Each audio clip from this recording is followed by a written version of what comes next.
Good morning. It's May. We're here at the farm. And I wanted to give you just a quick little demonstration of how to make soil blocks this morning.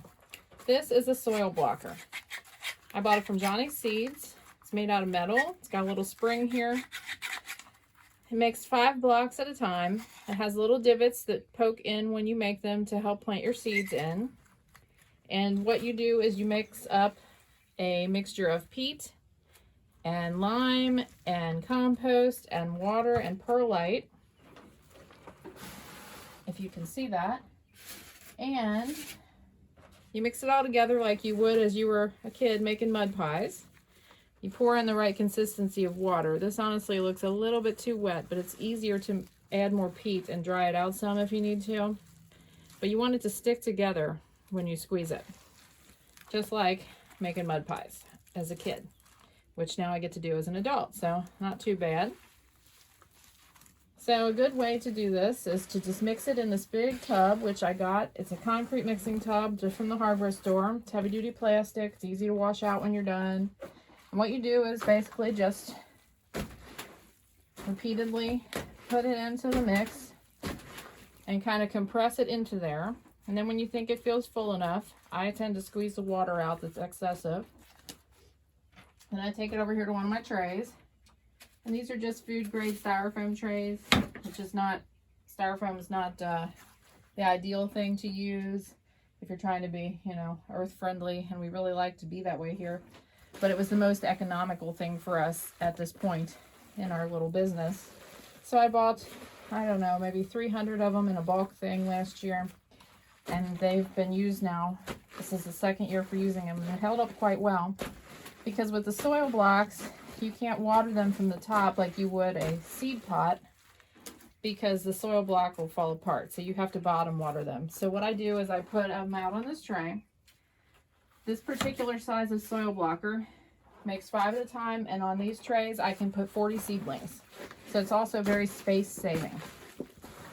I try to start the seeds when they're gonna not have to be potted up, because I don't want to have to do a lot of extra potting. So I try to stick with a tight schedule so I can start the seeds and they can get out in the field at the time they're supposed to be, so they don't get all leggy on me in here in the greenhouse, which is unfortunate when you got a beautiful plant growing and then it gets all leggy on you.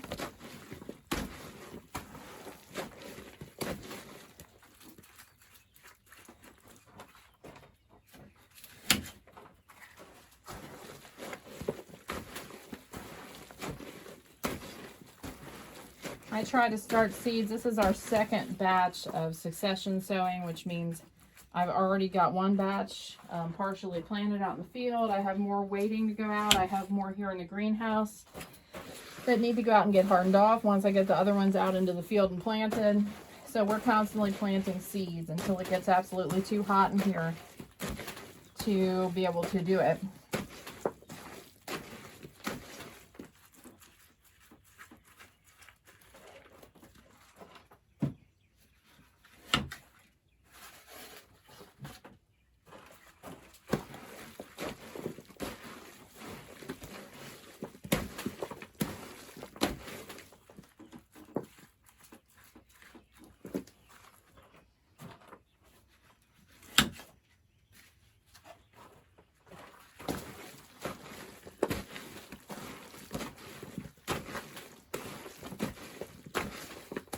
The seedlings really like these soil blocks. They don't get all root bound.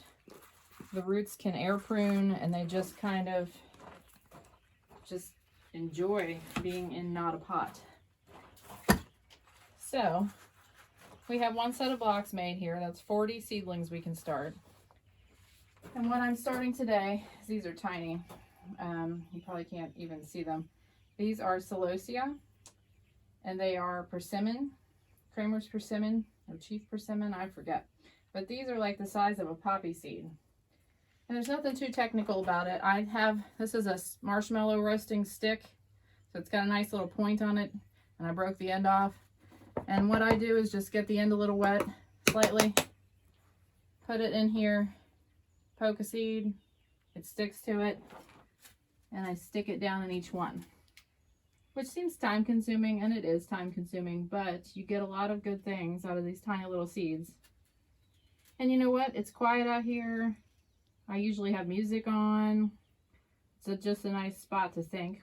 And today happens to be a rainy day, so I cannot work out in the field today. It's too wet, or else I'd be outside planting things. But this is what I do on rainy days when I can't get out in the field, is I sow more seeds because I need a constant crop coming along for flower season. We do just one farmer's market a week, but that one's really busy. And I've been selling or trying to sell more to florists, and I've had several inquiries, so we're happy about that. But that means I need to get a lot of quantity, not just great quality, which we try to strive for here, but I need a lot more things growing, so I kind of got to work overtime.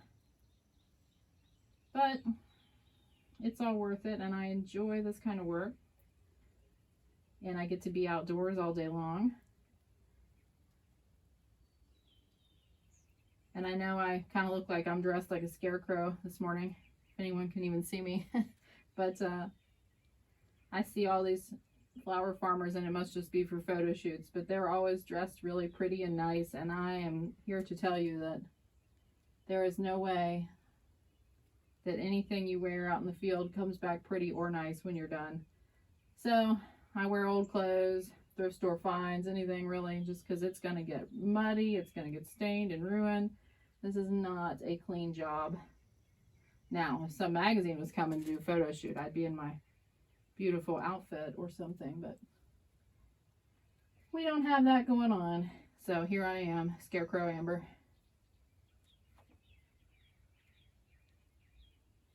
Okay, now that one crumbled a little bit because I pushed a little too hard. We'll just throw the extra back in there. These are all planted now. I have 40 Celosia, and these pop right up in the greenhouse when it's warm. They do not get covered. You have to check your seeds on the packets. Always follow the directions on your seed packets. These need light to germinate, so they just sit on top of the soil. They don't want to be buried in soil. Bigger things like peppers and tomatoes, they want dark to germinate, so you stick them underneath the soil. So if you have something that needs dark to germinate, what I do is take just a little spoon and fill each one of these divots in, and then it's done. So all I do now is I put a tag on it, so I remember what in the world I planted when it comes up, because I am getting older and I get a little forgetful.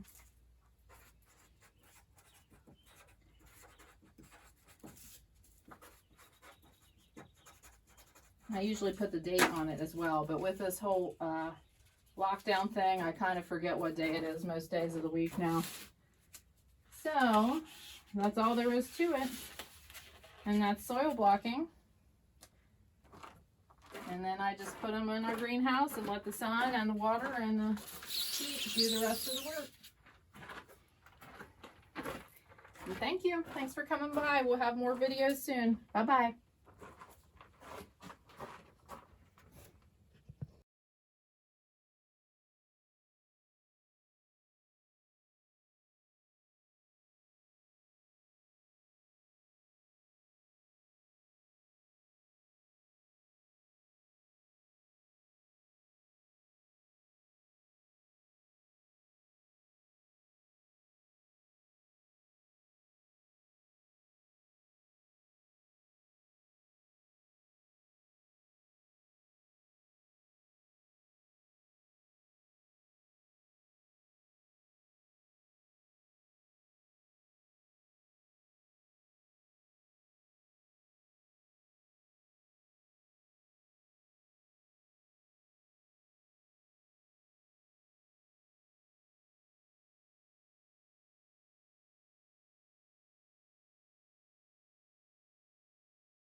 Today we're out in our market garden where we grow flowers. There's not a whole lot going on out here just yet.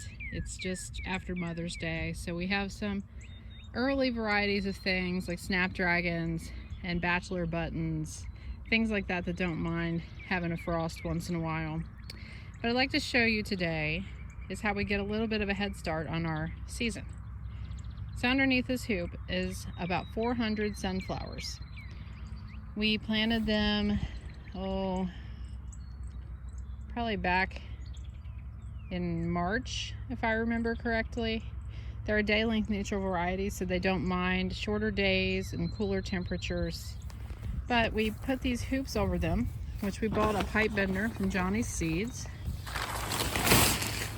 And then we make like a miniature greenhouse out of it. So as you can see, it protects them enough to get a head start on the season. It keeps moisture inside, and it just makes very nice, strong, happy plants underneath of this hoop. So it protects it from frost and freezes, and like I said, these sunflowers have been through quite a few freezes, but they've been under this plastic, which has kept them quite healthy and happy. And so we'll have a little bit of a head start then at market with sunflowers, because sunflowers are usually a very warm season summertime crop.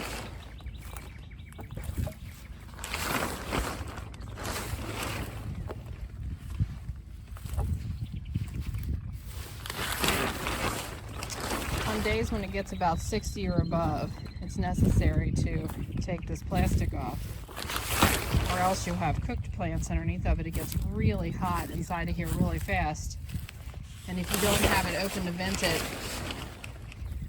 then you might have some problems with killing your baby plants.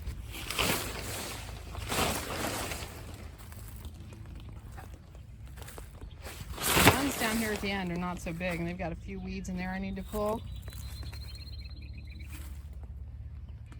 That's something to notice too. See how healthy those ones are down that way? Those sunflower seeds were planted as an experiment in composted manure from some cattle that we had here on the farm, actually quite a many years ago. And my husband was redoing some things in the barn where the cattle used to stand underneath the lean-to, and he cleaned all the manure out, and I've been using it to plant things in, and those are very happy. Now the ones down here are not nearly as happy. They're much shorter. They're just not anywhere near as big as the other ones are. So it shows you what difference just a little bit of fertilizer and compost can make to your garden. These hoops, if anyone's interested, we make ourselves from conduit pipes in the hardware store. By 10-foot sections, and we bought something from Johnny's Seeds that's a pipe bender. So what you do then is you take those 10-foot sections and you bend them into these hoops that make a nice 4-foot wide hoop. They're about 3.5, 4 feet tall.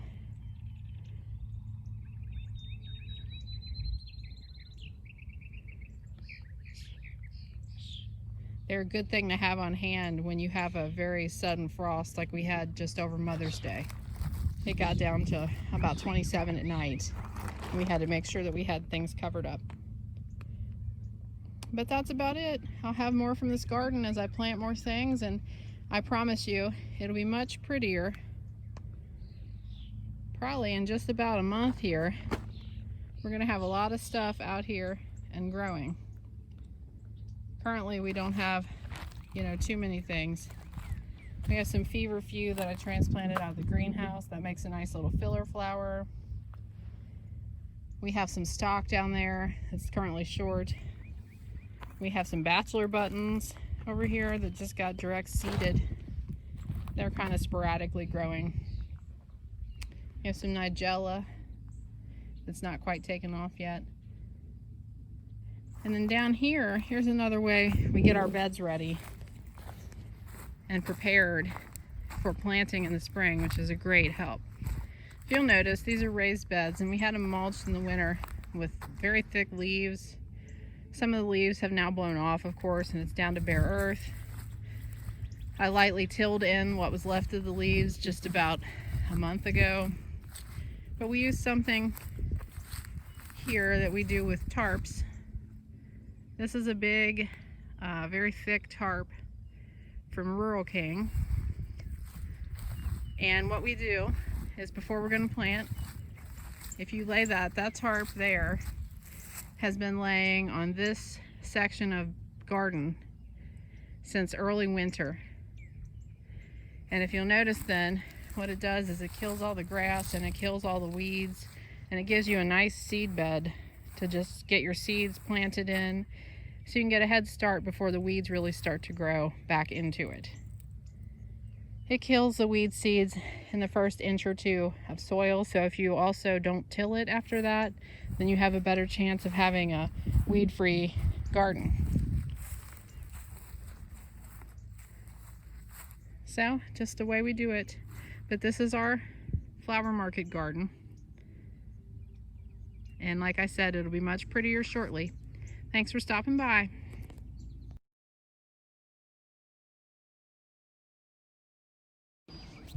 Good morning. It's toward the end of May.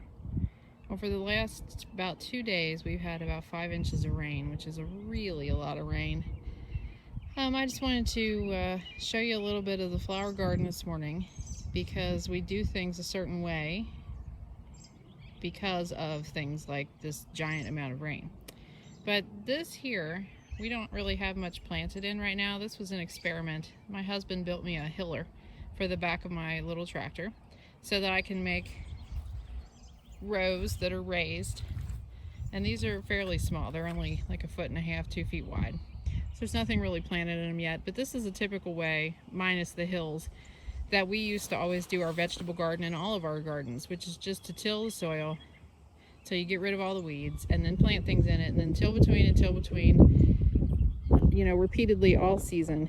But it gets to be a crazy amount of work, and as you can see, it gets to be really muddy when it rains. I mean, you couldn't even walk on this. It's just too muddy. And I mean, it was a lot of rain we had, but even a little amount of rain makes it so you cannot get into the garden.